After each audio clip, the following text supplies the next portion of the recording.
গত ৬ জুন ২০২৬ তারিখে আসিয়ান গ্রুপের সৌজন্যে রিকশাচালক ও পথচারীদের মধ্যে বিশুদ্ধ পানি ও স্যালাইন বিতরণ কার্যক্রম সফলভাবে সম্পন্ন করা হয়। অনুষ্ঠানের উদ্বোধন করেন প্রধান নির্বাহী কর্মকর্তা অবসরপ্রাপ্ত লেফটেন্যান্ট কর্নেল শেখ সাদি মোহাম্মদ তালহা। এই কর্মসূচিতে গ্রাফিক ডিজাইন ও মিডিয়া ডিপার্টমেন্ট সহ সেলস টিমের সকল সদস্যের স্বতঃস্ফূর্ত ও সক্রিয় অংশগ্রহণ বিশেষভাবে উল্লেখযোগ্য ছিল।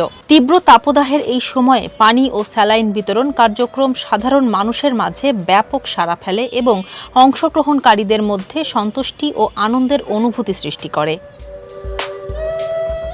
ভবিষ্যতে এই ধরনের জনকল্যাণমূলক উদ্যোগ আরও সম্প্রসারিত করার পরিকল্পনা রয়েছে, যা চলমান তাপপ্রবাহ ও জনদুর্ভোগ লাঘবে গুরুত্বপূর্ণ ভূমিকা রাখবে।